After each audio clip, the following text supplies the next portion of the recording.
Hi, everybody. Welcome to another live stream here at Electrical Code Academy. My name is Paul Abernathy, and I'm your host. Thanks for joining me.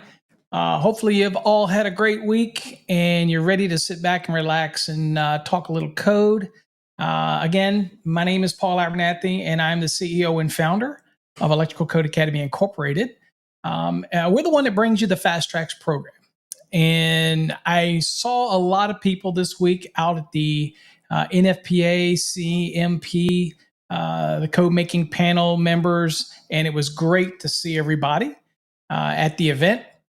So it was awesome to get back actually doing code with folks.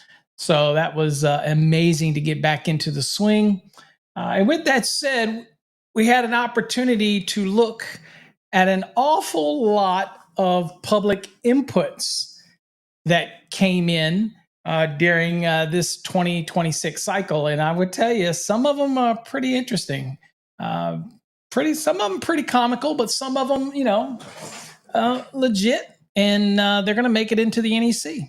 So kind of one of those things. So at any rate, let me make sure real quick that I turn off my banner real quick. I want to make sure I turn that off because it's driving me crazy.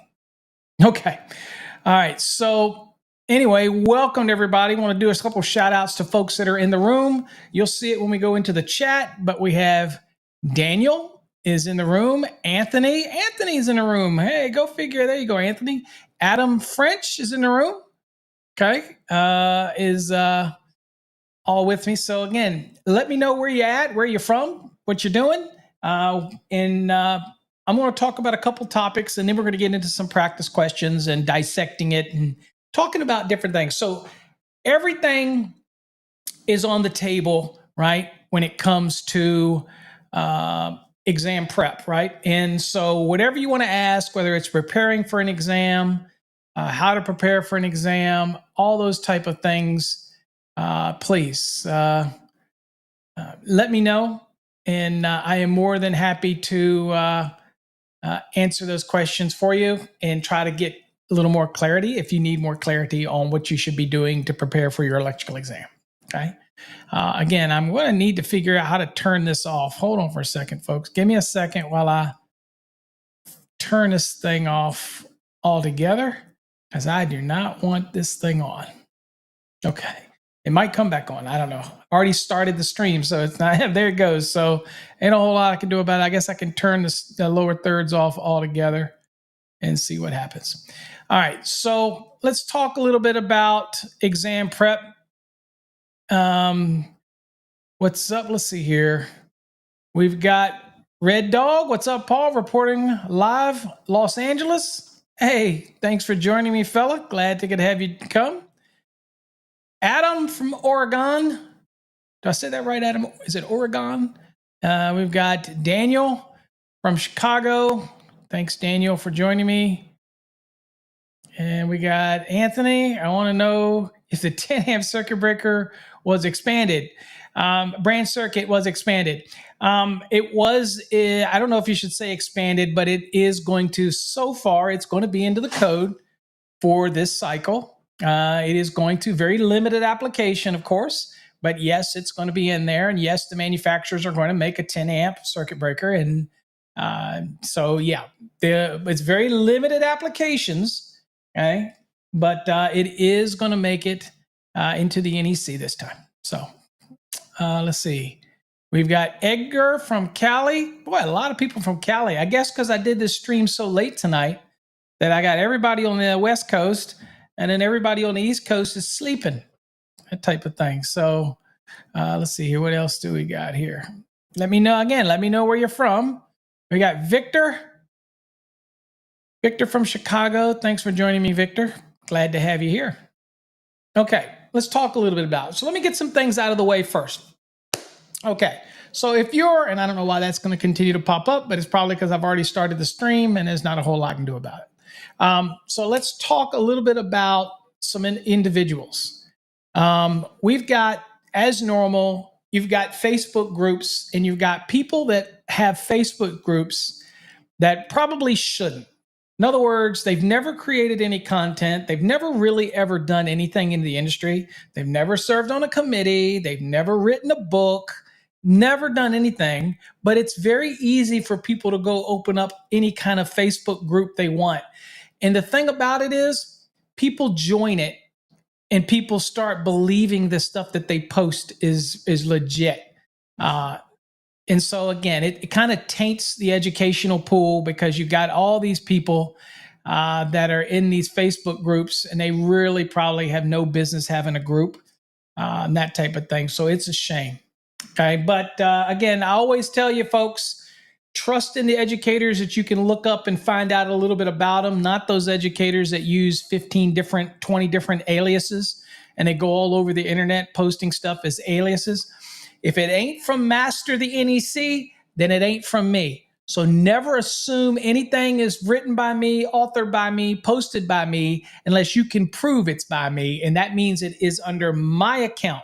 And I don't have any other account except for the @Master the NEC. So if that ain't that one, it ain't me. Okay? All right. Next thing, let's talk about the exam prep questions that are in our program. There was a question that's circulating around that a certain individual that's in one of those really stupid groups, okay? What? Say, what did Billy Schneider do, bro? I didn't say anybody's name. I mean, you're saying it, but I didn't say it. But that happens to be, there are people that are garbage, and that might be one of them. But at the end of the day, let's talk about questions.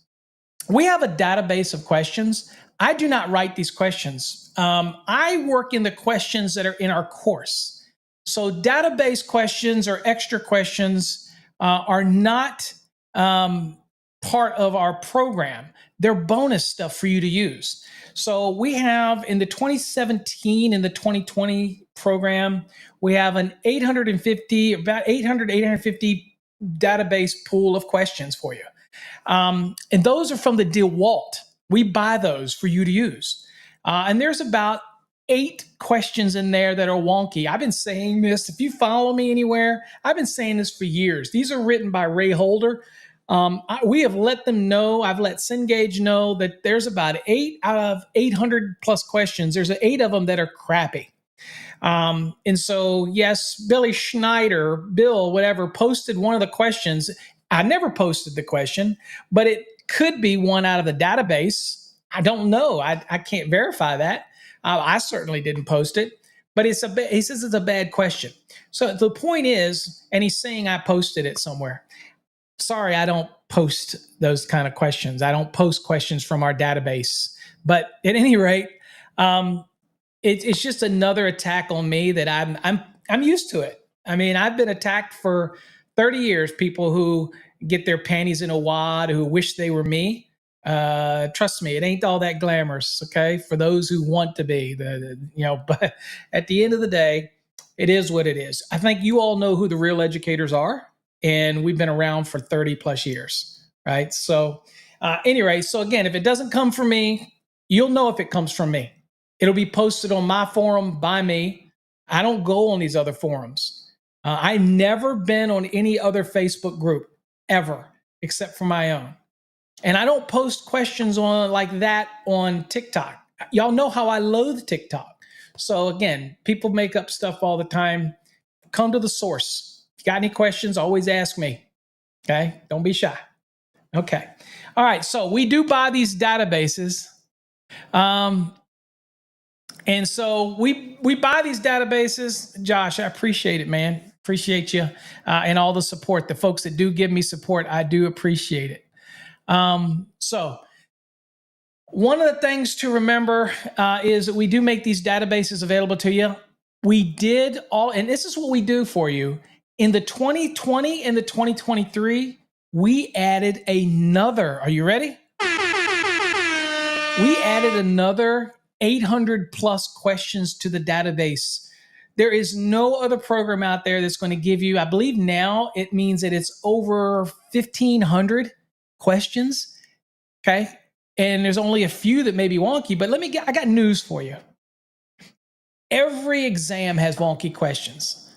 Consider it a badge of honor for you to be able to find a wonky question out there anywhere. And you can always reach out to me and ask me if this question is a wonky question. Okay. I'll answer it for you. Sometimes I'm sharp and answer it quickly because I'm very busy in a lot of things that I have my hands in, but I will get you back an answer if you ask me a question. Just remember to use my portal, paulabernathy.com. That's the best way to send me a question. Okay. The best way. So, make sure you do it. Let's see here. Javier took the exam in October and got a 64. So close. Don't give up. The key is everybody tests differently. Some people test better than others. So you could study all the time and you still could struggle. And if anybody tells you otherwise, they're not an educator. They don't know what they're talking about. Okay. Let's see. Question, mini calculations on yours. In our FastTracks program, we talk about single family, multifamily. You're going to do a 6-unit multifamily building calc. You're going to do a 12-unit multifamily building calc. You're going to do a single family dwelling calculation. Our competency review, you're going to do it as well. And you may have to take that sucker 3 or 4 times to get it. That's okay. That's okay. No big deal. Take it. You're going to get better. Our program is designed to make it better. But I want to tell you folks, that's not why I came on tonight. So please feel free to keep asking the questions. We're going to get into some Q&A. But I didn't come on tonight to just push my stuff down your throat. Okay. I really didn't. We're going to look at some exam questions that are out of the new database of questions. And we're going to kind of look at ways that we might dissect it. I'm here to help you. Okay. I'm helping you to become better. Juan, how many hours a day should I be doing the FastTracks? I work 8 hours. I'm on unit 5 of the 2020 program. Okay. So typically, Juan, we recommend that people study for about, and you're talking about, the total overall, it's 90 days. So when you're talking about each day, typically when you're doing it for 90 days, that 95 to 100 hours is a sweet spot. So you break that up. That's going to be about 2 times a week for 4 hours each session. Now, if you want to break your studying up to do it 4 times a week, 2 hours each session, that's totally up to you. Okay. If you want to study more than that, that's fine. But I do tell people you can get overload.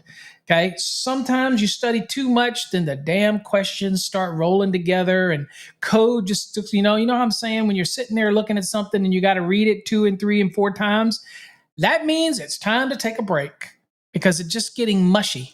And we don't want that. We want you to be sharp and want you to leave each session on a positive note. That's why I recommend people doing the flashcards that we have. And in the 2023 program, you got to make your own flashcards. We encourage that. We encourage you to end on a practice exam, end on a positive note every session. Don't make it grueling, please. Don't make it grueling in the studying, right? That type of thing. What does Adam say? Haters will be haters. Sorry for that case. No, it's all good. But that's why you have pure class shows. Knowledge is legendary. I appreciate it, Adams. I really do. Every now and then, I'm kind of like some people, people don't like politicians that go on to certain things like Twitter. Now it's the X and say things. But sometimes that's the only way you can defend yourself because everybody else, remember, somebody starts talking garbage in like a Facebook group. I'm not a member of that Facebook group. So the only people that can defend me are the people that know me, right? And so again, as an educator, I'm very out there and I engage with people. I'm not like other educators that put stuff out and then hide. I engage people all the time. So I want the truth to be out there. And so again, I share everything with students. I share everything with everybody. My goal is for you to learn the code. That's the goal. Okay. All right. So couple announcements really quickly before we get into the questions. We have just uploaded on FastTracks Tube the 8-hour electrical calculations webinar. So for some of you that took that about a year and a half ago, we were going to do one this year or this past year, and we didn't. It just didn't work out. I want you to, if you are a FastTracks Tube subscriber, or if you have a FastTracks Plus account, you should have access. We had to give you access. I want you to, if you get a chance and you really want to watch the calculation video, it's 8 hours. Again, 8 hours is 8 hours, but it is like sitting in on a calculations webinar. And I want you to check that out. Okay. So definitely do it. What did Anthony? Yeah, it's like an issue last week with Cyport running his mouth. Yeah, I mean, haters are going to hate me. They all want to be me, but they realize that I'm not on their platforms. I don't subscribe to them. I'm not on their little groups. So they know that they can say whatever they want, but people that know me will defend me. That's fine. I don't go on those platforms. I'm not a member of anybody's Facebook group, believe it or not. I'm not. So, but I know that there's people out there who know the deal and they know where to go to get the answers. They're right here. Okay. All right.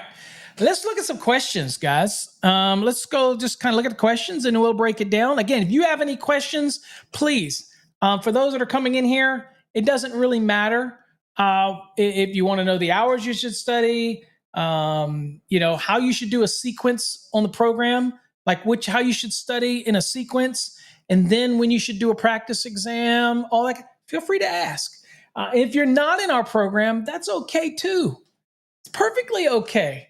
You got any questions on the code? No, I'm going to be using the index from the 2020 because it's not significantly different than the 2023. And because Link still, and I forgot to ask them while I was up there last week at the code panel meetings for 2026. I forgot to tell them, hey guys, can y'all please put the index on Link? And they were like, why do you need the index? You got the search feature. I'm like, because I use it to teach people. But anyway, I got a code book like you should have a code book. So I'll look it up just like you. Sound good? Oh, and I would also be remiss if I didn't put that salesman hat on again and tell you, if you're a code nerd, we got hats and stuff with that newest logo, Code Nerd, and a bunch of other goodies over on our website.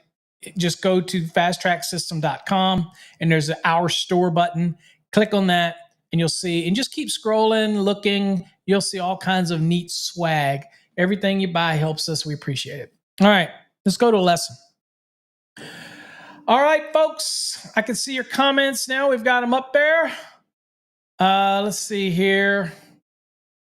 Let me go on and get it set. Now, I'm going to look at a bigger screen because this screen in front of me is really, really small. So I'm going to look here, but I do see your comments and I will see your questions and things like that. So feel free to post them and ask them. And if you have a question, it's kind of about anything to do with exam prep, please go ahead and post them. All right, first one we're looking at here says blank shall not be allowed to bond non-current carrying metal parts of service equipment or raceways. Okay, so when I look at a question like this, we're going to talk dissection. One of the most important things that people learn when they start taking exams, or even when you're in the field, is how to properly dissect a question and look at it and say, well, what we call the trigger words or the target words or the keywords that are in a question to help you. Now, remember, folks, sometimes you're going to get an exam and you're going to get a question, and the question may be written in a way that there really isn't any tip in there. You know what I'm saying? There isn't any tip in there at all that's going to give you a hint of where you need to be, right? So you're going to have to use a little bit of your knowledge, a little knowledge and understanding and that type of thing is going to help you get a little bit better. Andre, hi, Paul, you're new here. Cool. Remember, folks, if you're FastTracks students, tomorrow night we will be doing, I think we'll be actually doing Derating Demystified, a little mini course. I'll be talking about continuous loads, how to do adjustment and corrections, how to, different ambient conditions. That's tomorrow night. If you're a FastTracks student, then you can join us. But I'd also be remiss to tell you that if you actually see the top up there, if you actually join FastTracks Tube, where we just uploaded a bunch of videos today, if you join FastTracks Tube, you use that coupon code, you get 50% off of your annual subscription. And what does that mean? That for like $49, you get that 12-hour grounding and bonding webinar. You get the 2-hour feeders and secondary conductors webinar. You get the entire pool and swimming pool series that me and Vince Delacroce did.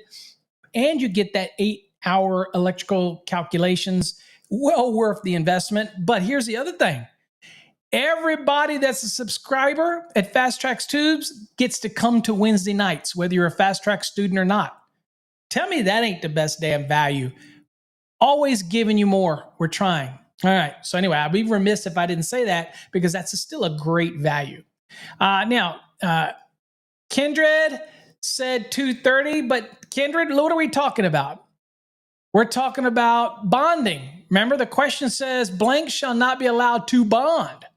So it's going to have absolutely nothing to do with the service except for the word service. So in this question right here, right there, the fact that it's a service, we're still talking about bonding, right? So what we've got to do is make sure, shall not be allowed to bond non-current carrying metal parts of service equipment or raceways. So what do we got? We got threaded couplings and connectors. Okay, well, they're threaded coupling. They should be okay for bonding. Threadless coupling and connectors, they should be okay for bonding. Bonding bushings, okay, we're all familiar with bonding bushings. So double lock nuts, okay, so double lock nuts, you're thinking, okay, well, wait a minute, it is a service. So one of the things that we can do, and this is a great one for you to practice on. So let's get our code book, for those that have your code book, and we're going to look under bonding, and we're talking about bonding where? Bonding at the service. Now, you may be savvy enough by now and say, dude, couplings and connectors, perfectly fine. Bonding bushings, dude, that's why they make them. And you could use deductive reasoning and realize which one may be the answer here. But we're going to show you how I would do this in the index. So here's the index. So the trigger here is service, but it's bonding of the service. So I'm going to go into the index. And the reason we do this with the index a lot, folks, and you'll have to forgive me because the eyesight is awful.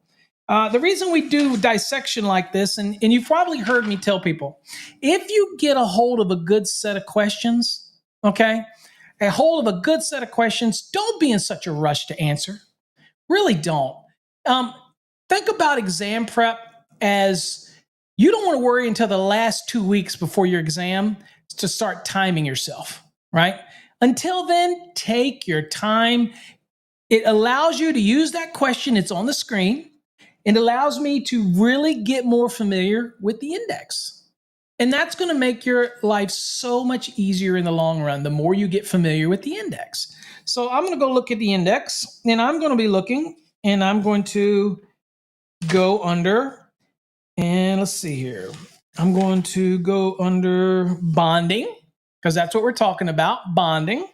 And then I'm bonding services. That's what I'm bonding. I'm bonding services. So let's see here. So I'm going to go under bonding, and I'm going to kind of go down, and I'm going to look and see if it's anything under services. Bonding, service equipment.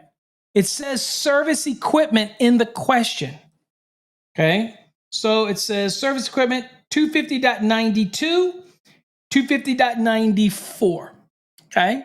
So that tells me right there. Now, while I'm here, just because we're learning how to index, now you know without a shadow of a doubt, okay, without a shadow of a doubt, you now know that bonding exists in the index. Now you might say, well, Paul, I knew that. But you believe it or not, many people don't really know what's in the index until they start messing with it, okay? So I'm going to be looking at bonding and its service. But while I'm here, I'm going to look at raceways. Just a generic raceway. I'm just going to look. And let's see, M-N-O-P. Now, let me explain something else while I'm doing this, because I'm at raceways. Let me explain something else. There's people out there on social media, right? People out there on social media that will say, Paul, and they do this on TikTok, and I can't stand TikTok.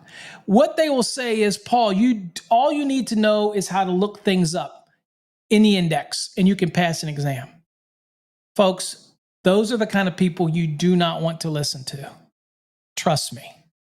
Your license means a lot to you. To me, y'all know my opinion. Y'all have heard me talk about my opinion on licensing. I think everybody that does work that is not licensed is an electrical worker. At some point, they will become a licensed electrician. Some states have licensing, some states have localized licensing, but at some point, there is some type of element of licensing in there, okay? So those that tell you that you don't need, all you've got to do is learn how that, I guess the guy told me that it was a high school kid could pass this exam, right? Look, some people are book smart. Some people probably can. I couldn't. I'm an electrician like everybody else, okay? So for me, I need to have a background in it, understand it, to be able to really understand the index and how it works, right? So when somebody says stuff like that, you just got to shake your head and go, obviously they're not educators and they're not worth their salt. Look, folks, please, whether you follow me or somebody else, look at the educator and ask yourself, what have they done for the industry?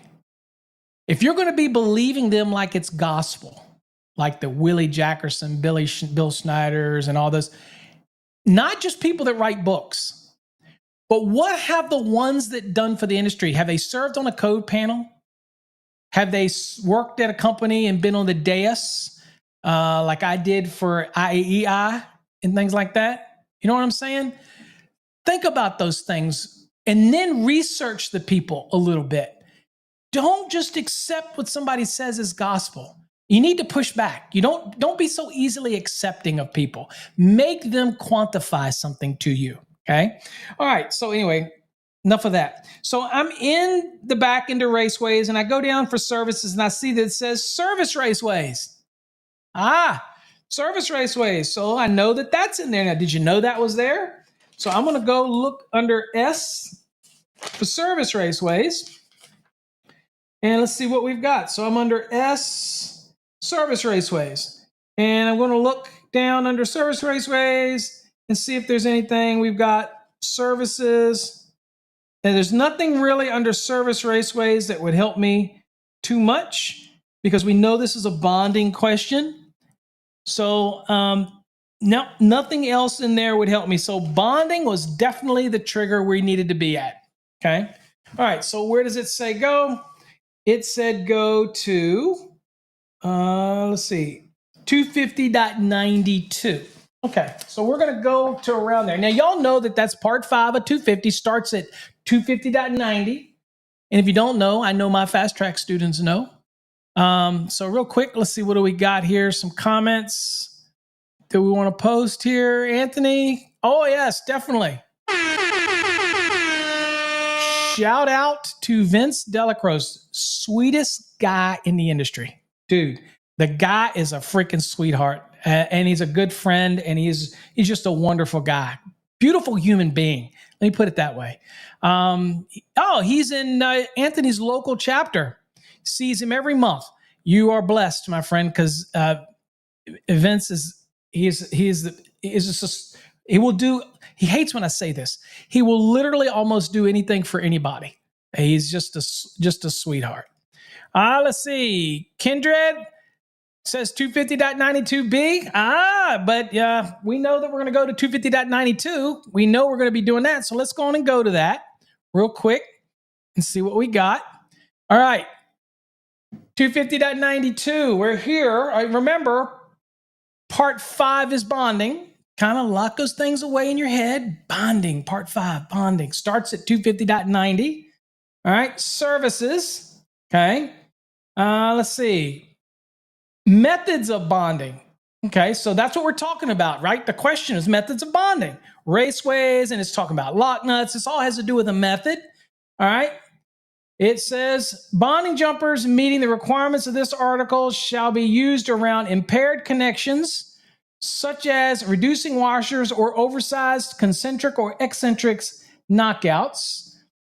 Standard lock nuts or bushings shall not be the only means for bonding required by this section, but they're okay for mechanical. So obviously, mechanically, that's fine, but it states very clearly that lock nuts are not adequate enough for service bonding. We're not talking about for feeders. We're not talking about for branch circuits. We're talking about services. That was the question. And then down here, you see that there's threadless couplings, right? There's threadless, there's threaded, okay? And here's the bonding lock nuts, okay? All these type of things are all down here, right? So we've got a little bit of everything down here. There's your bonding type lock nuts, bushings, and bushings with bonding jumpers, okay? So again, all of those were covered. Bonding bushings, threadless, threaded, couplings, all that's covered. So the only one that's not is lock nuts, right? Okay, that one's pretty easy, but you had to read in the body to see that. So let's come back to the lesson real quick. All right, so I am going to, let's go and look at our reference here. Oh, we're going to choose this one, lock nuts. Doesn't matter whether it's single or double lock nut, it is what it is, right? It is not to be lock nuts only. The reference, there you go, 250.92b1, b2, b3, which gives you allowances for all of these, right? But not for lock nuts. Now, I tell people this all the time, folks. Don't let that confuse you on the feeder.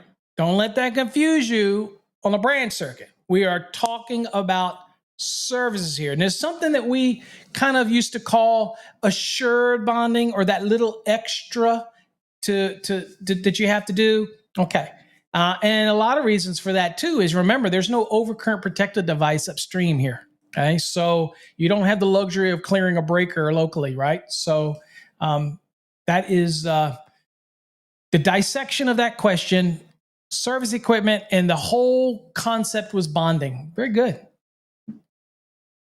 All right. So next one we're going to look at is, let's see here, is we're going to be looking at another question. It says, okay, the minimum size for a grounding electrode conductor, okay, GEC. Oh, by the way, folks, in the 2023 and moving into the 2026, they are really getting rid of all these acronyms for some reason. So, I mean, bonding jumpers is no longer going to be called, BJ for obvious reasons, right? People get offended so easy that, anyway, I think you get my point. All right, so let's look at this one. So guys, you got your code books. All right, so the minimum size for a grounding electrode conductor, or GEC,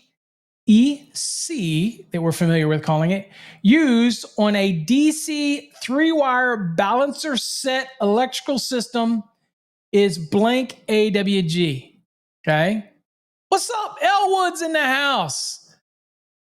Look at that. He's even laughing at me already. Dude, I haven't said anything. Dude's already laughing at me.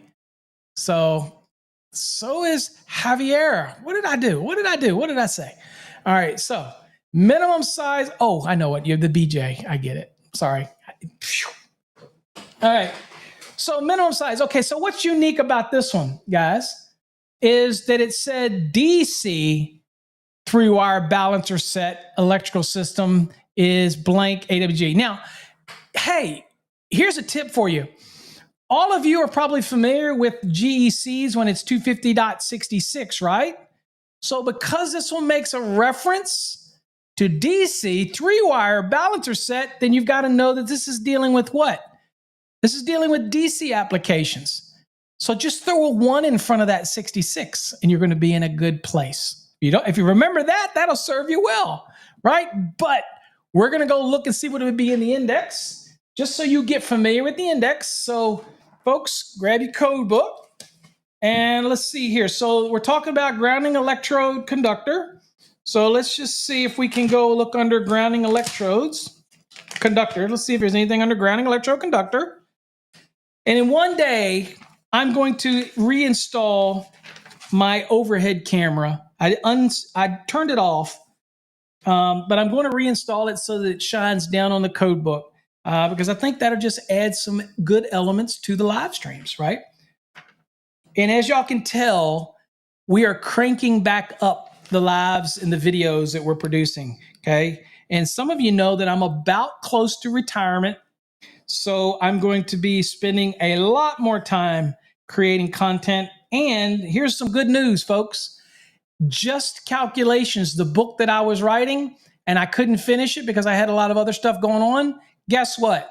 I am restarting back on that in a couple of weeks. So hopefully I can crank that out and finish it and get that out there for people. Anyway, I wasn't even going to announce that tonight, but I shared it with a couple of you. All right, so let's see here. Where was I at? So we're going to look at grounding electrode conductors because that's what the question is. All right, so I'm under grounding electrode conductors, and I want to see if there's anything in here that might help me.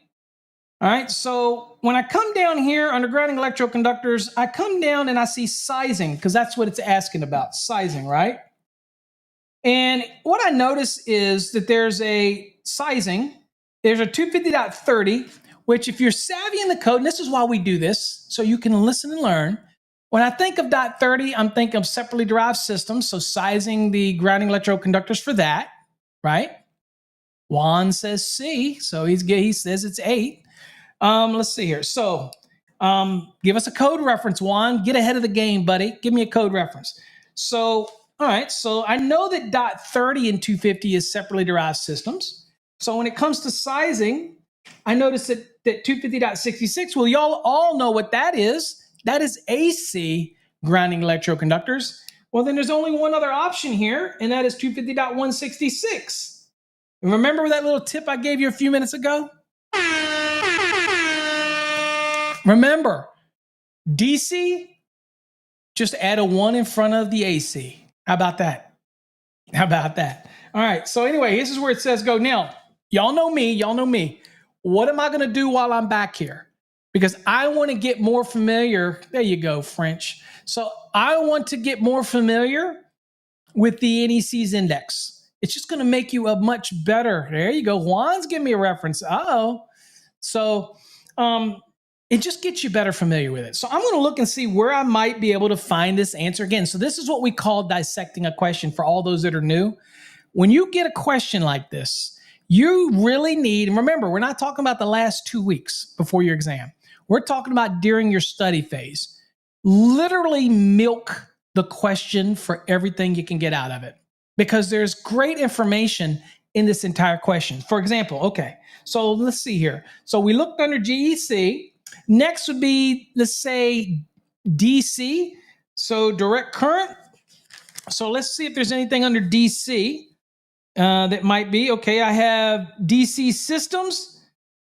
And under DC systems, I have grounding, 250.162, 250.164. Now, you might be saying to yourself, yeah, Paul, but we already know now it's 250.166. Right. But if I can get you in that area, then you use a little technique that I know. Let's see who knows that technique that I talk about all the time. Once I get you close enough in that area, what's this little technique that I preach all the time to students? It's a technique that you use. See who can come up with it. Let's see who can get it. Let me go to the chat real quick so we can see it all. Let's see who comes up with that little technique that I like to use, and you've heard me talk about it before, when we get to a certain area in the code, once we get there, we have a technique that we use. Let's see who can get it while I'm looking here. Okay, so I am going to be under DC systems, I could go right to 250.162 as well, and it's going to be right there. You call it skim. You scan for, no. Three-way method, no. Really? Y'all don't remember what I call it? After I tell you what it is, you're going to go, there, boy. There's Richard. Richard, I didn't even see you in the house. That's a student right there. Bold scanning.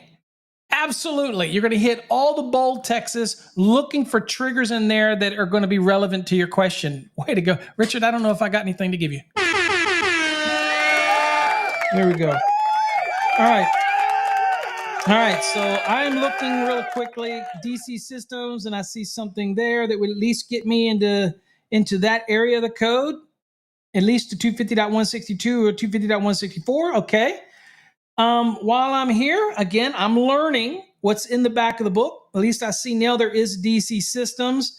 What else could I gather from this question? Okay, let's say, let's see, what else could I get?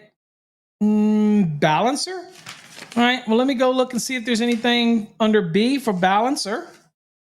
See if there happens to be anything remotely there. No, bear. No. So I think I probably exhausted this one as good as I could. Let's see here. Anything else? Nope. That's probably as good as I could beat this one to death. Okay. So to show you, we're going to go to 250. Say you didn't know to go to grounding electrode conductor, and you didn't know that .30 was separately derived systems, that .66 was AC systems, and then the 166 was DC system. Maybe you didn't know that. Okay. Well, maybe you stumbled upon, okay, the DC and it took you to 250, 162. Let's show you how bold scanning works. Okay. So I'm going to go to the code. I'm going to go, now I've got where I want to be. I'm going to go to the code. So let's kind of go to the code. And I'm going to go to 250. Actually, I'm already here. So I'm going to go down to 162, where it's said to go. Okay, well, I can probably skip a little quicker than that, folks. Hold on here. All right. So anyway, 250.160 is where, okay. Okay. Yeah, Richard. How you go, Richard? Okay. Richard, if you're not a FastTracks tube subscriber, if you already are, I'm not going to refund you. If you're not a FastTracks tube subscriber, or you're not a student of the FastTracks Plus, email me, Richard, and I'll give you a free annual subscription over on FastTracks Tube, where you can get all those videos. Okay. Whoever suggested that, good job, John. All right. So, but I have a feeling that Richard's probably already a subscriber to everything. Okay. So 250.60, that's our general area. And so now we went down to 62 right here. And we're looking down, and what we're going to be looking for is, if you remember the question, okay, the question was a DC 3-wire balancer set. Okay, so that is very specific. So I'm bold scanning 2-wire, B, it doesn't say anything about it. There, okay, nothing's keying in on anything. All right. 250.66, again, at the end of the day, we are talking about a grounding electrode conductor. So we're going to go down, not smaller than the neutral. Boom. 3-wire balancer set. So it says, if the DC system consists of a 3-wire balancer set or a balancer winding with overcurrent protection as provided in blah, blah, blah, the grounding electrode conductor shall not be smaller than the neutral conductor. Well, that wasn't given. And not smaller than an 8 AWG copper or 6 AWG aluminum. How about that? All right. So back to the lesson. Looks like we're like, well, 8 And there you go. And let's look at our references. There. So 250.166a. Okay. So there you go. So what do we got here is John, you have the FastTracks Black. Gotta say, I'm improving so much. Excellent, John. Excellent. Stay at it. Remember do those practice exams. And here's your little golden nugget for tonight on that. See if you can find any of those practice questions that are wonky. Now, don't be sending me a million emails on every question. One that you literally beat to death and you can't find the answer. If you can find one, John, in your program, if you can find a wonky question, then I will upgrade you from FastTracks Black to the Plus and give you an annual membership over on FastTracks Tube. How about that? Now, that doesn't mean send me every damn question in the universe, John. I need you. You get one shot at it. Make sure you send me one that you know without a doubt is a wonky question. And if I've acknowledged that it's a wonky question, I will upgrade you to the Plus. How about that? Can't get any better than that, folks. All right. So anyway, there's your question there. So anyway, let's see here. All right. So good question, 250.166a. Next question. All right. All right, folks, got your code books. Okay. All right, let's look at this one. All right, a 150 amp panel installed in a 40 degrees C location requires a minimum blank AWG THW conductor. Okay. All right. What do you think? Well, in this case, it's a 150 amp panel. Okay. It's a 40 degrees C location. Okay. And it's telling me that it's an installation of THW. Okay, so what's the first thing that I'm going to do? Well, first thing I'm going to do is I want to find out what the ampacity is of THW, and I've got some different options here, but I have a 150 amp panel. So I at least need to go under the THW in that 31016 and find out at least a starting point, don't I? To see what we're working with, because I have a 150 amp panel. Now, here's the thing. You have to work with what you got, okay? You got to work with what you have. You might sit there and say, I don't have enough information to answer this question. Don't do that to yourself. There's enough information to answer this question. So let's go to the NEC first. And let me get you here, okay? Also, folks, if y'all are liking the new stream platform, for those that have been with me for a long time, let me know how you like the new platform. If you like the stream, if it's much better quality, you like the question, the ability to pop on the different questions that people post. Okay. Let's see here. All right. So I just want to show here. Flip. He got that bold scan. Outdoor, he was bold can, Bulls can. I'm not sure. I think you meant bold scan there, outdoor, but appreciate it. But you are Canadian, so who knows? I'm just saying. Hey, what's up, Tank? Thanks for joining me. All right, folks, let's get where we're at. So we got to go to where? We got to go to 31016, and don't worry about remembering the installation type. I'll tell you. I will keep us honest. All right, let's go to 31016. And let's look and see what we need for ampacity here. Okay. So 31016, here's our table. And y'all can only see a piece of it. I will see if it will pop out, but I'm not sure it will. And it does a little bit. Good enough for what we're doing, because we're only really going to work with the copper anyway. Okay. So what did we say? All right. It was a 150 amp panel, right? And it's 150 amps, so we don't know anything else. We don't know what the load was, so all we do know is 150 amps, okay? And we're going to be installing, I think it was THW, 40 degrees C.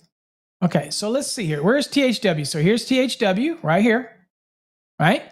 under the 75, right? Okay. So now if we were to go down here and you see 1 aught, right? You might say, well, it's 1 aught, right? Well, remember, here's a little tip for folks. It was 40 degrees C, so it's other than what? 30 degrees Celsius, 86 degrees Fahrenheit. Oh, for you FastTracks students, we're going to be doing derating demystified tomorrow night. So if this one messes with your mind, don't worry. So this is the kind of questions you could get on an exam. And you're thinking, okay, well, it says 150 and it says THW. And so to handle 150, because that's all it gave me in the question, okay, don't assume anything but what they give you in the question. You're thinking, okay, well, then it's, there you go, THW, 150, and it's 1 aught. The problem is, you know that there's going to be a correction due to what? Due to the ambient temperature. Now, let me let you in a little secret, folks. How many of you calculate your services and you actually take into consideration the ambient temperature? I know, don't lie, right? Don't lie. Don't lie. All right. So, any rate. All right. So let's look at it. So here's 150. Now, what next thing we got to go is go look at what our modifier is going to be. And remember, we're going to be modifying it from the 75. So let's go down back here. And we're going to be going to 310.15b11 right here. So let's pop up, expand it here. So we're going to be under the 75 because that's what our insulation is rated for. And it was, what was it? It was 40 degrees Celsius. So we're going to be in this column over here. So we're going to be right here. So the modifier is 0.88. 0.88. So get the calculator out. So if we know what the amps we have to have is at least 150 after we do a correction. So let's see, 150 divided by 0.88 is 170.45. So let's see if I go back down here. Bear with me. Let me break this back out again. We're here, right? Then I would have to go up to a 2 aught. Now, did y'all get what I did? Did y'all get what I did? This is a little tip for folks. On an exam, if they give you the amps and they told you it's a 150 amp panel, so I'm going to assume that I'm going to load that bad boy to 150 amps. Don't think anywise. Just answer the question on the exam. So they gave you the amps. They gave you the ambient, right? Which was 40 degrees C. You went and found over on this ampacity table, you realize that 150 amps is 1 aught. That's not going to handle it. Why? Because we're other than 30 degrees Celsius. That's what the ampacities in 31016 is built on. All of those ampacities that you see right here in front of you are all based on what? 30 degrees C, 86 degrees Fahrenheit. But my question is 40 degrees C. So you automatically know that this conductor, 1 aught for 150, is not going to be enough because when you add that ambient, it's going to drop below 150. And remember, the panel's 150. So you could have used deductive reasoning to do that. Now, a shortcut way to do this is to take the ampacity and use division. So if you know the amps, you use division, and then it takes you up and you go find the conductor, right? If you use multiplication, you can work your way down. So let me show you this example. Since we know it was 150 is what our panel was, and our modifier right here, and I'm going to answer your questions, keep them coming. The reason that we didn't use 90 for adjustment or correction is because our insulation wasn't rated 90. Remember, it was only rated 75. You can't just use 90 for adjustment and corrections unless the insulation is actually rated 90. Don't get caught on that on an exam. Many people do stumble on that. They immediately jump to the 90. You know what I'm saying? Okay. Don't fall for it. Hey, anybody that tells you, those people out there on those social medias that tell you that anybody in any high school could pass that electrical exam, I think after this one, you can agree that when you encounter those people again, look them right in the face and say, you're full of crap. And not only that, tell them Paul Abernathy said they're full of crap. I need all the love I can get, right? So there you go. That's why we're in 75, okay? So remember that little tip. If you're on an exam and they give you a temperature or a number of current carrying conductors and you got to do some math, if they give you the amps, then you can use division to go up, right? That type of scenario, right? So the other way we can check our math is now what we do is we go back to here. And so now we said we know that it's got to be a 2-aught, right? It's good for 175. Now check your math and make sure that it's good for 150. How do you do that? Well, we use the 175, and now you multiply it by that 0.88. See, we're coming down now, and that is 154.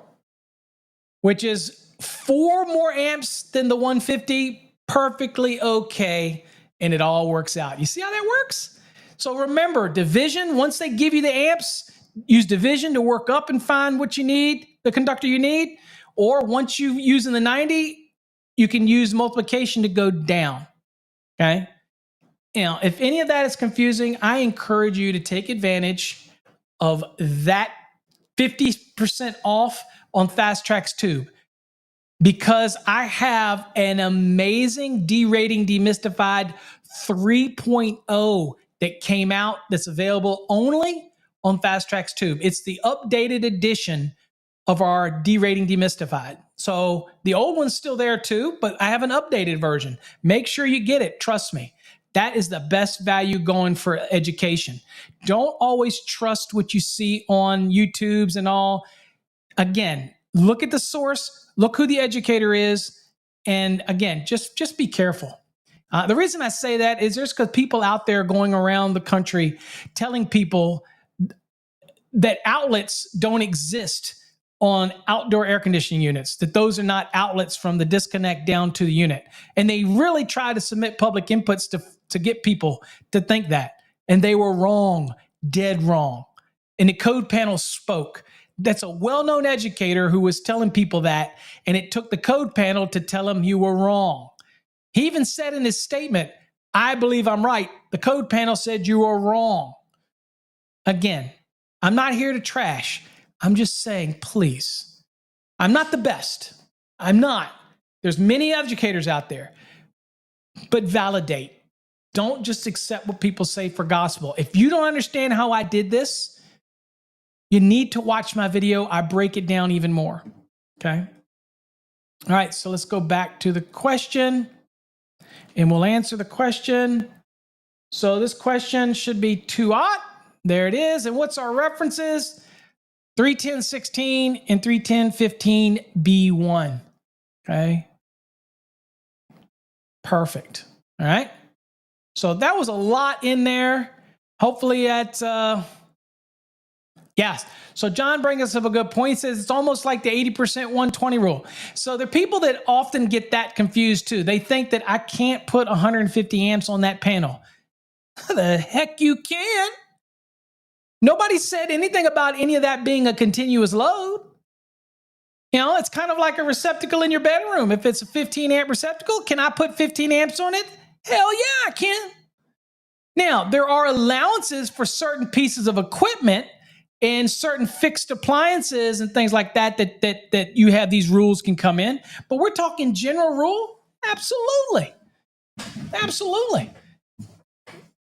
So, now that's why it's so important to understand calculations, because if you get into it, you'll understand things like 210.19, what's considered a continuous load and what's not a continuous load and all that kind of stuff. But I think what John was saying, the 80 versus 125, that's a reciprocal rule. So yeah, he's absolutely right. If you have a breaker and you're going to be limiting it to 80%, because it's a continuous load, then you take the breaker's rating and multiply that by 80%. However, if you have a load and you want to find out what breaker to put it on, then you take the load times 125%. Why? Because they're reciprocal. It works out the exact same way. So anyway, good point, John. And you know what? Sounds like a FastTracks student to me. All right, next question. All right, this one here says, okay, line and ground connected copper conductors. Line and ground connecting copper conductors used for connecting surge arresters at a service shall not be smaller than blank AWG. Okay, so think about this for a second. If you're in the 2020 edition of the NEC, or the 2023 edition of NEC, this might be a different answer than if you were in the 2017, only because we had some movement of the different articles and things got jostled around a little bit, right? So we're talking about what? Surge arresters, right? That's what we're talking about. Very specific. We have surge protective devices and we have surge arresters. All of the surge arresters and surge protective devices, they all are dealing with what condition? It's called an over voltage condition, right? So we now have an article that's entitled over voltage. But prior to that, it was titled what? I think it was 280 and 285. Don't hold me to that. But it was surge protective devices or lightning arresters. Okay, so I have got my 2020 NEC. And if you didn't know that it was surge, lightning arrestor is a dealing with what? Over voltage, then you would look in it. Because if I look in the code, and excuse me for lifting up my eyes here so I can actually see. Let's see. Oh, and by the way, let me talk a little bit about tabs. Some tabs are good. Some tabs literally suck. If your tabs, you're ordering tabs and they're transparent, don't use them. Don't use them. The tabs that Jay uses for his books, if you buy a code book from Jay Grunberg, the Basement King, those are good tabs. There are tabs that float around out there that are like transparent. They're kind of like easy tabs. They suck. Okay. Now I used to do tabs, but I stopped making tabs because they were very time consuming to make tabs because we made them in house. Very time consuming. All right. So let's quick. I've got some. Let's see here. I've got some answers on the screen. Okay. And let's see here. It looks pretty good. So make sure you guys look up. So we're dealing with over voltage. Now in the 2020, if I'm going in the back of the book, let's see here. So I'm going to go look under O for over voltage, see what we've got, see if there's anything in here, because that's what we're worried about. We're worried about a sudden spike of voltage beyond the rating of the equipment that's connected to that service, okay? So let's see here. I'm going under O, and if I see something for over current, see if there's anything else in here. Overhead span. I don't see anything for over voltage. Okay, so I'm not seeing anything in there, but don't worry. Remember, we got multiple keywords here we're looking for. Okay, so I don't see anything. But what are we looking for? We're looking for surge arresters, right? Surge arrestor. Okay, so I'm going to be looking in the back, and I'm going to look under surge arrestor. Remember, for those that are stumbling into our stream, you only worry about speed the last 2 weeks before your exam, okay? Only worry about speed the last 2 weeks before your exam, okay? No, don't say never mind, JDM. Don't say never mind. Don't say never mind. All right, so depending on what cycle you're in. All right, so let's go down here, and I'm going to be looking again. I'm looking at surge arrestor. Okay, so let's look down and see what I've got for surge arrestor. See if there's anything for surge arrestor. You never know when you might get one of those questions on an exam and you got to be ready to answer it. Okay, so let's see here. Surge arresters. Ding, ding, ding, ding, ding. All right, now surge arresters. Now, what are we looking for? We're looking for, the question was, line to ground connecting copper conductors used for connecting surge arresters at the service. Okay, so under surge arresters, I could go to 424 and bold scan, right? That would be one way to do it. Or I'm going to look down and see if there's anything in here that might help me. Okay. And let's see here. That might get me even a little more, dial it in, or at least get me to where I can bold scan. Okay. All right. So one of the things that we look at and say, well, I've got interconnections. Okay. Kind of talking about connecting things together. But there is another thing that I'm going to tell you folks. Real important. Surge arresters tells you it's 424. Okay. Now, what's important to realize is that when you identify that an article is very limited, in other words, if you look at this, you can see that there's not very many in here involved in 424. Really, it's like not very many sections at all. So I want to go and I want to bold scan. So for me, I'm going to be looking at surge arrestor, and I'm going to be looking at, well, the closest thing I can think of is conductor routing, which is 242.48. So that's where I'm going to start. And I might have to go one way or the other using bold scanning. Okay. So that's what I'm going to do. So I'm going to go to 242.48 to at least start this journey. All right. So let's do that really quickly. So I would go to 242. And again, you see it's titled over voltage. And I'm going to tell you, it's not very long, folks. Look at this. It's only like 1, 2, 3, 4, 5, 6, 7, 8, 9. Well, that's over, excuse me. So we're going right here in 1, 2. This is not a whole lot in here, okay? To be honest with you. So if you look at the question, you know, you're thinking, okay, well, it's pretty straightforward. Let's see what we've got. All right. So let's go on and do it. So we're going to go to 48 because that's where we said we were going to start. All right. So here we are. So here's the routing. Now here's a tip. When you're looking in here, we know that the question is asking, you're on an exam, by the way, right? You know that the question has a size, right? 6, 10, 12, or 16. So that should be triggers once you're looking here. And if you don't see anything in here that has to do with sizes, you're bold scanning beyond it, okay? Okay, well, here you go. 242.52. Boom, right away. And you see there's a size here. Then you see the term line. And you start thinking, all right, this makes sense, okay?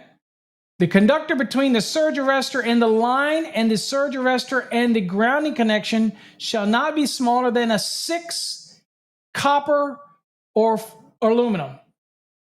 Okay? Makes sense? Look how quick we found it. And we started our journey from 48. Okay?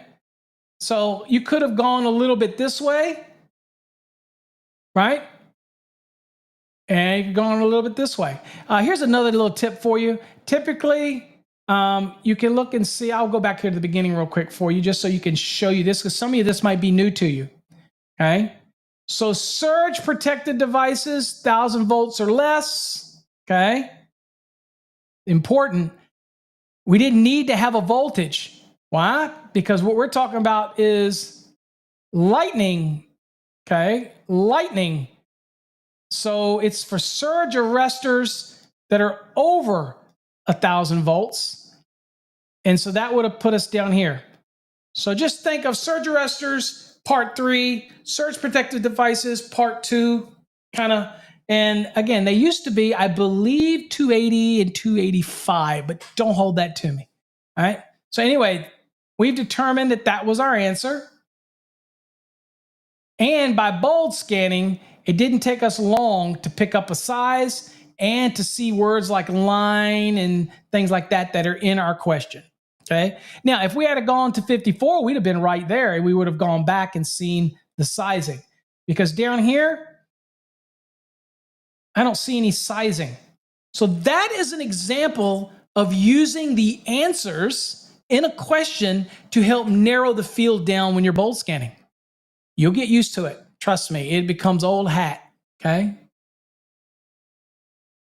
Yes, Adam, absolutely. That 50 off is still active right now and is the best deal going on that bad boy, because we filter every video on there. We won't let anything get on there that we haven't given our blessing to. So you can believe everything you read or watch on that platform. All right. So there you go. So let's go back to our question real quick. Let's answer that bad boy. All right. So we determined it was 6. There you go. Our code reference, 242.52. Okay. And if you're in the 2017 edition of the NEC, then it's probably going to be 285. I don't even know. It might be 285.42. I don't know. 52, whatever. All right. Good job. Doing great. Let's do another one. All right. Oh, by the way, this is the new database questions. It actually comes with its own calculator right here. So you can use the calculator if you want. See, boom, boom, boom, boom, boom. You don't have to, you don't have to use a calculator. We give you that. Okay. Isn't that a beautiful thing? These are the new database that's available in our 2020, and it's available in the 2023 edition. So these are just some fresh ones. We're going to give you the old ones too, but these are the fresh ones. All right. Next.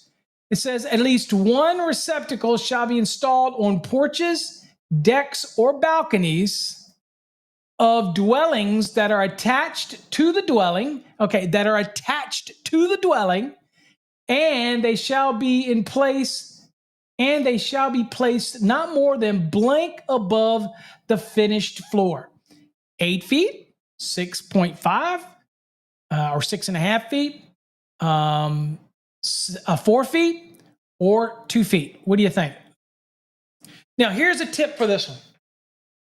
This is all about placement, right? So this is, one of those things where it got to send those little spidey senses going, right? Where you're like, wait a minute, where do I go? This is a residence. Obviously, it says one receptacle, porch, deck, balcony in a dwelling. So in your mind, you got to start thinking, hey, where does this is that area in the code, the 210.52 area.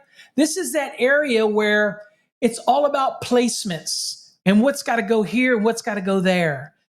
Just, in our FastTracks program, that gets hammered into your head. But there's certain things that'll make your life a little easier if you just remember. But let's say you were struggling, folks. Let's say you were struggling, all right? Then I would go back here and I'm going to look and see, well, is there anything under balconies? Remember, does anybody tell me why I do this, why I go through this exercise with the index? See who remembered why. I'm engaging with you folks, okay? So you know that I'm live. It's not a recording, all right? So I'm going to look here and see if I see anything that says balcony. Just going to look. That way I'll forever know. All right, I'd see, check it out, folks. Balconies, outdoor receptacles for, and what does it say? Well, quite shockingly, it says 210.52E3. How dang easy is that? But you know that I'm not done, because now you'll forever know that there's balconies in the index. But I also want to look and see if there's anything under porches. I can't help it. I want to see if there's anything that makes a statement about porches. Guys, I've been doing this for 30 some years. I still get excited. And some people will call me a code nerd, which is why I came out with the hats and the other swag. Code nerd, because I am. And that's okay. I've been called worse. It's all good. Now I'm going to look under and see if there's anything under porches, because I can't help it at this point. Porches. It's under there too. Same code reference, 210.52E3. Dude, I'm just going to do it. You knew I was going to do this, right? I'm going to look under decks. I can't help it. I'm invested now. Let's see. I want to look under decks. See if there's anything under decks. I'll be damned. I will be damned. Guess what? It's under decks too. That was a great example of how you can utilize the index, and now you forever know when it comes to receptacles, you can find it under decks, porches, or even balconies. That's amazing. All right. So we're going to do that. So let's go to the code real quick and break that down. But the biggest tip I can give you is just remember when you see something about receptacles and you see dwelling units, think of the Holy Grail, 210.52, right? If you see a question about receptacle spacing, 210.52a. If you see a question about countertops or peninsulas or islands or whatever, think 210.52c. Just kind of think of those things, and it's just going to be one less thing you got to think about during an exam, right? Or even out in the field. Imagine the kind of impressiveness you could be for your people in the field if you're like, they go, well, damn, where do I got to go for receptacles when it comes to a dwelling? And you're like, oh, that's in 210.52. Okay. You want spacing? That's in A. You know, no problem. What? Countertops? That's B or C. What do you want? What you looking for, man? And you're going to look like a superhero in the field. All right. So let's go on and go over to the code. And I will go to 210.52. And you can see right here what it's labeled. Okay. So 210.52, dwelling unit. There's dwelling unit, right? All right. So what we're looking for, we said it was E3. Okay. So we'll go down here to E.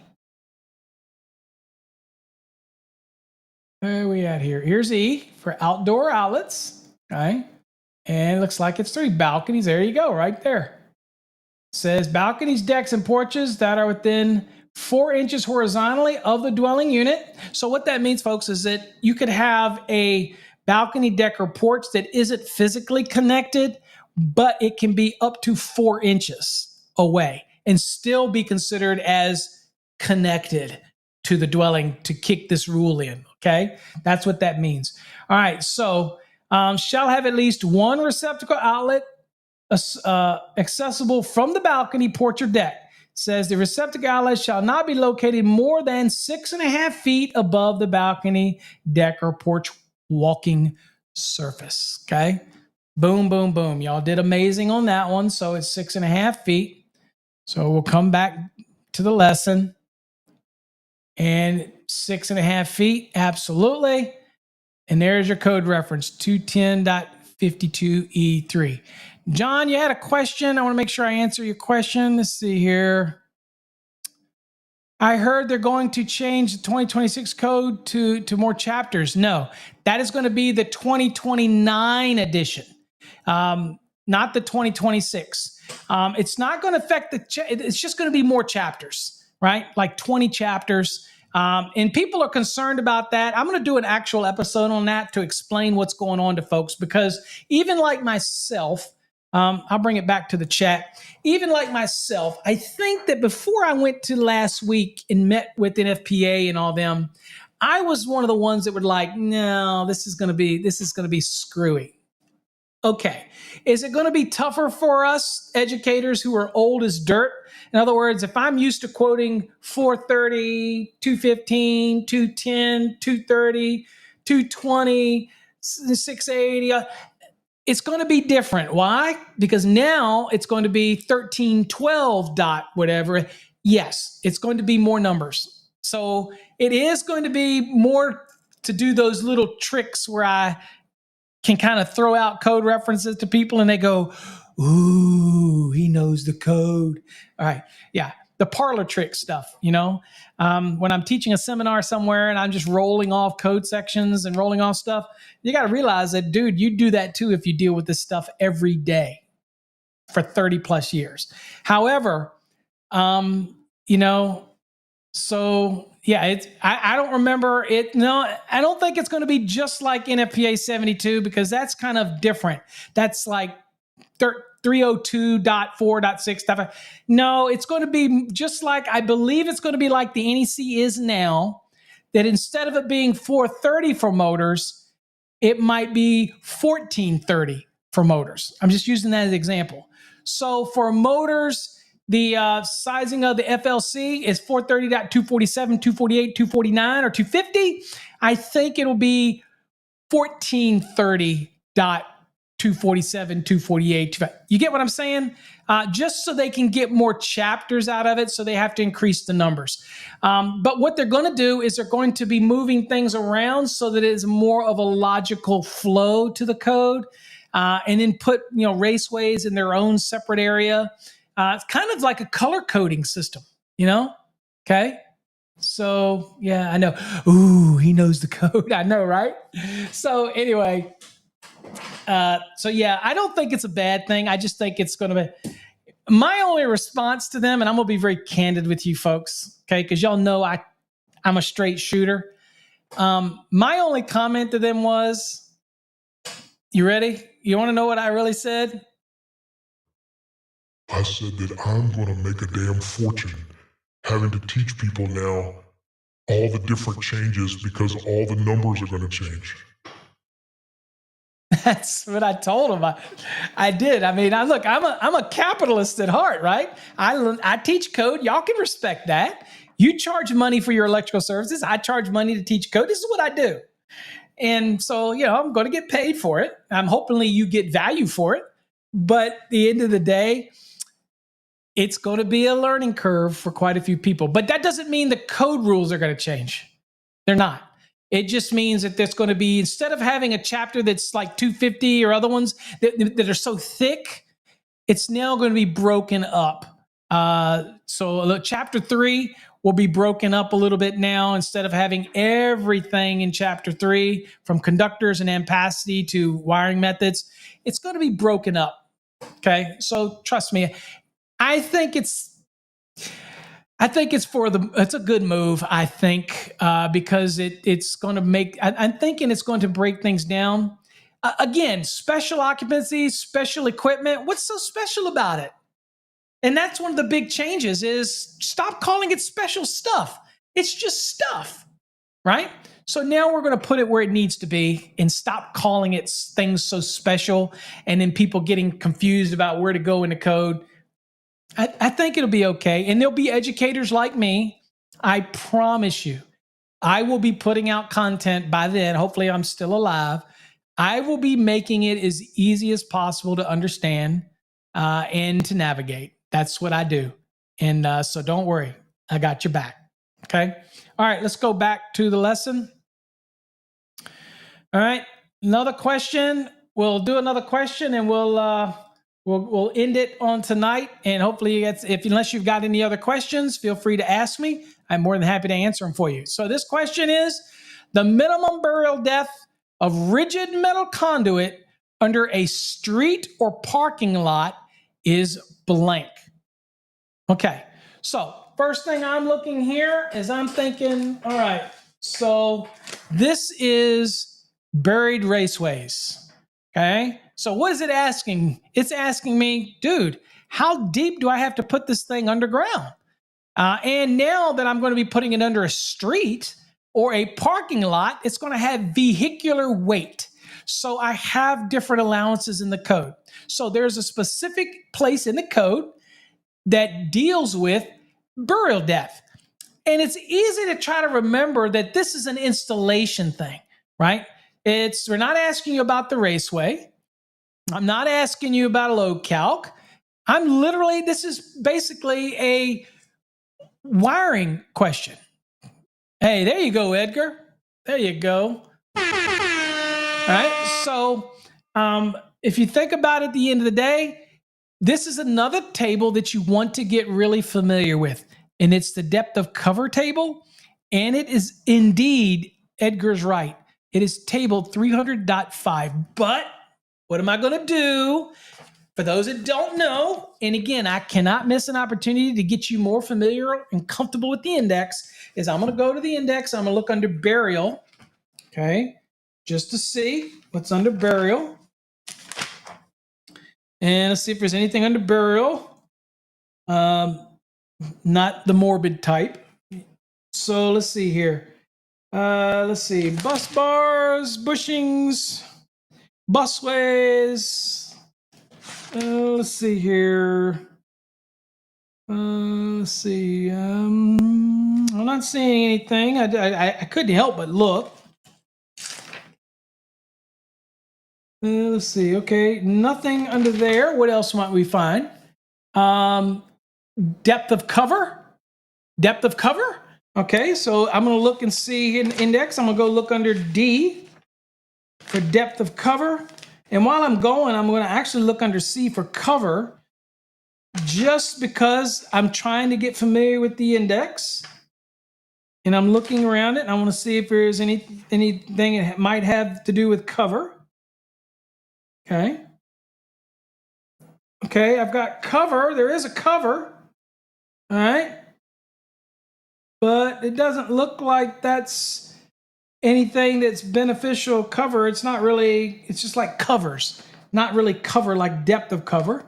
Okay, so I'm kind of moving by that.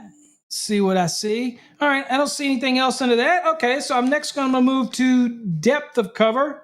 See if there's anything under, or look under direct burial, right? Because that's what we're doing. We're direct burying it in the ground. So I'm looking under there. So I'm looking under direct burial. I've got burial.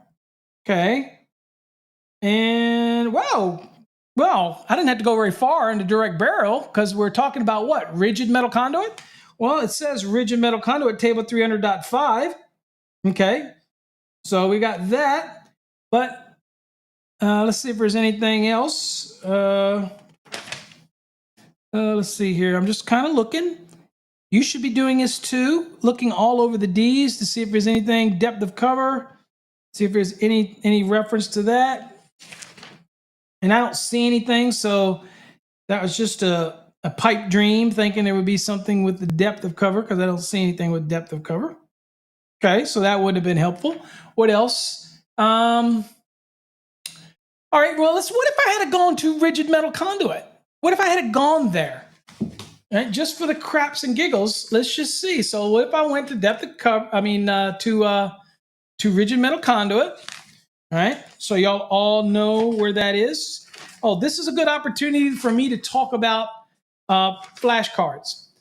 In our program, we've got flashcards that you can make that actually are built into the system. You can use them to create any flashcard on anything that you want. Okay, and it's just going to help you understand the NEC just a little bit better. All right, so here we go. So I'm looking at rigid metal conduit 344, and again, we were talking about the putting it in the ground and direct burying it. So I wanted to see if there was anything in here that just happens to talk about that, right? Just to look while I'm looking. See if there's any reference to 300.5 in here, in case you put it in the ground. You know, worth me looking. All right, I don't see anything directly in 344. Okay, but one of the things that I'll remind you is, if you got a second, I want you to go look under 300, and what is the title of it? And then maybe commit this one to memory. Title of article from chapter 3 is wiring methods and materials, but article 300, check this out. It says general requirements for wiring methods and material. General requirements.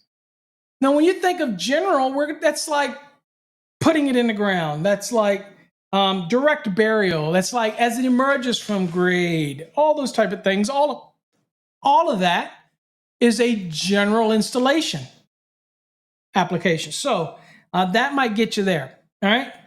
But in our case, direct burial got us there. So we're at the table 300.5, and then we're looking at column 2, and it says rigid metal conduit. Okay, do y'all see that? No? All right. Well, we're going to go look right here. So I'm at 300. Now remember, this is wiring methods and material. And notice 300 right here, it says general requirements for wiring methods and materials. Okay. And you can see it talks about conductors.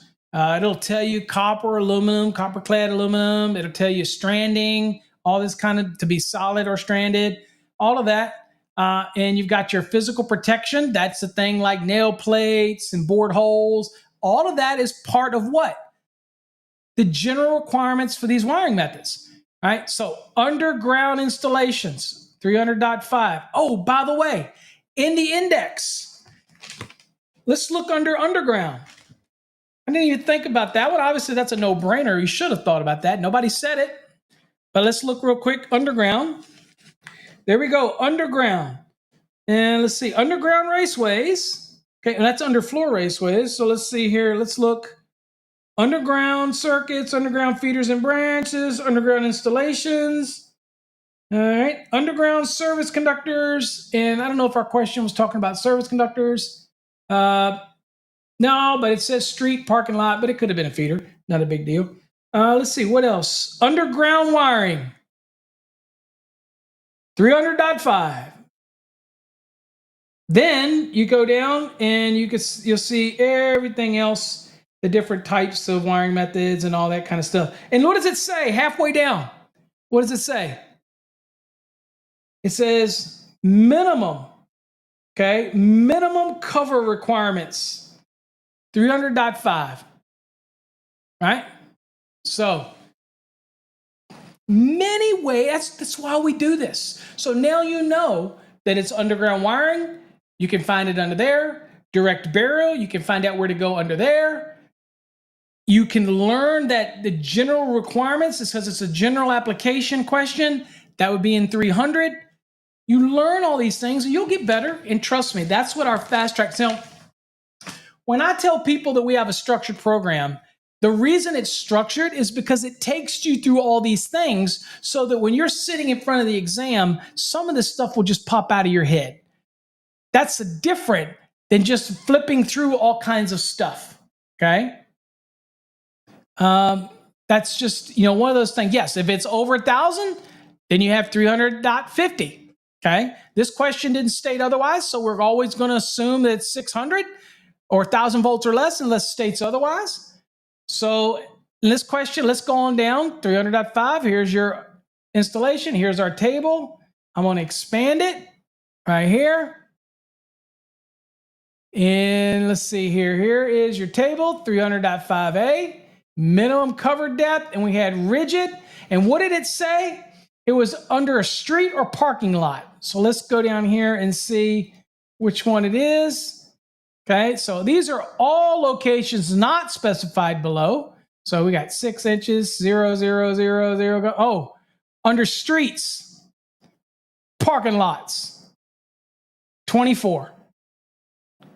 So, hey, by the way, if you didn't know that, put it in rigid all you want, thinking you're going to have to get 6 inches cover. Nope, still got to be 24 inches. There you go, right? Easy peasy. Okay, so let's go back to our question. We'll answer this question, 24, and let's look at our code reference. Boom, table 300.5. Y'all all did amazing, okay? Y'all want to do one more? Let's do one more. Y'all did really good. All right, we'll do one more. We'll answer this one quickly. All right, single, unshielded conductors rated over 1,000 volts. Speak of the devil there, over 1,000 volts, okay. Single unshielded conductors rated over 1,000 volts shall have a bending radius of not less than blank times the outer diameter of the cable. Okay? All right. Well, this one is definitely unique when it comes to the 2023 NEC, because in this one, if you go look at the code, then you're going to see that we have what? We have a new article. Okay, so let's go to the NEC really quickly. And I'll show you that we have right here. General requirements. Again, that's another general requirement question. It says general requirements for wiring methods and materials for systems rated over 1,000 volts. Okay. Now, in the 2020 edition, okay, and this one here, I would be in 300. All right, let me go in here with you. And let me get to 300. Bear with me. Everybody knows my eyesight sucks. So the only way that I would ever stop teaching you folks is if I go blind. And I am sure that Jackerson and all my haters would love for me to go blind because they're just evil. But I know you all appreciate it. So now, in this scenario here, I would have to go to part 2 of 300. But you see what they did in the 2023? They pulled that out and they put it in 305. So think of it that way when we get to 2029. Certain things are going to get moved because they logically will flow better in. And so all they did there was move everything out. So in the 2020 edition, you're in part 2 of 300. You'll see that there's a 300.34 bending radius. Okay.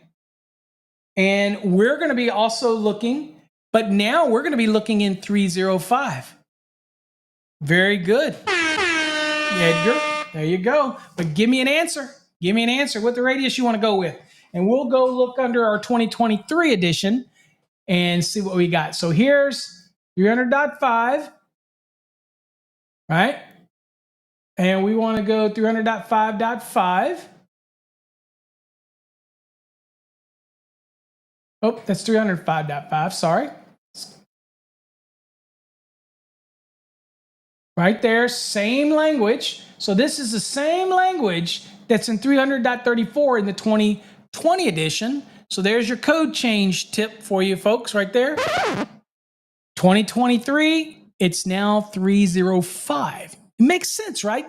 Give those over 1,000 volts stuff its own article. Makes sense. And that is kind of what they really want to do in the 2029. Make it a little easier. All right, so here we are. It says the conductor shall have a bend radius not less than 8 times the overall diameter for non-shielded conductors, or 12 times the overall diameter for shielded or lead-covered conductors during and after the installation. Okay, so again, let's kind of look back at our question. So which one are we going to be looking at? So 7, 8, 12, or 15 is our question. Oh, we got to come back to the question. We'll go back to the code, but we want to keep with the question. So it's single unshielded, because it's not shielded, so it's unshielded conductors rated over 1,000 volts. Okay, so that's what we got. So remember, single unshielded conductors, right? And then we'll go to the link. And here we've got non-shielded conductors. Did you see what they did there? They said unshielded in the question. And here that says non-shielded. You got to pick up on those things, folks. And I think you guys do, right? So you know that it's 8. It's just how they worded the question. And look, they're not trick questions. It's just the way they worded it.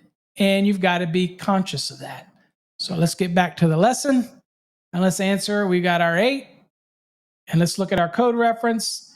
There it is, 300.5.5. And for you in the 2020 code, as well as the 2017 code, is 300.34. Okay? All right. All right, folks. I hope you got something out of tonight. If anything, I made it interesting for you.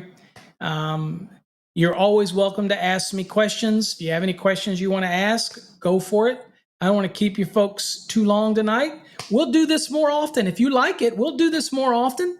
And we'll use totally different question databases. When you know I'm going to be online, make sure you subscribe to our YouTube channel or our Facebook or whatever so that you get these notifications. And I'd love to see you, okay? And remember, if it doesn't come out of this mouth or it doesn't come out of an account that you can validate as mine, then question it, okay? Trust me. I only put content out there that I validate. And I stated my reputation on it, okay? We buy questions from databases. I don't write all of our questions that are in the practice because I don't want to. Why should I do that when I can buy them for you? You know what I'm saying? Our competency reviews are 100% accurate. Those are more important than any of these practice. What you do in our course, if you're in our course, that is the most important, the competency reviews. Those are the most important to really focus. And if you fail an exam or you get less than 70, we're going to make you do it again. If you get over 70, I'm going to give you the answers, but I trust that you're going to go back and read it and really understand why you got it wrong. And if it's still not clear to you, then you're a FastTracks student. Join me on Wednesday nights at 7:30 Central Time. The link is in your FastTracks console at the top. You can't miss it. And if you happen to be one of those that are FastTracks Tube subscribers that got in on that great 50% off deal, you also can join me on Wednesday nights. The link is on that website, fasttracksystem.com. You're invited to join me as well. Hey, I'm all about helping you learn the code. So till next. Oh, and by the way, on our website, I have a bunch of blogs that also teach you how to do calculations and stuff. So make sure you're reading my blogs. And if you haven't downloaded our mobile app yet, download the app. It's free. All kinds of calculators, all kinds of features, bunch of free stuff on there for you. It's all free. All you got to do is go to our website. You'll see the mobile app link.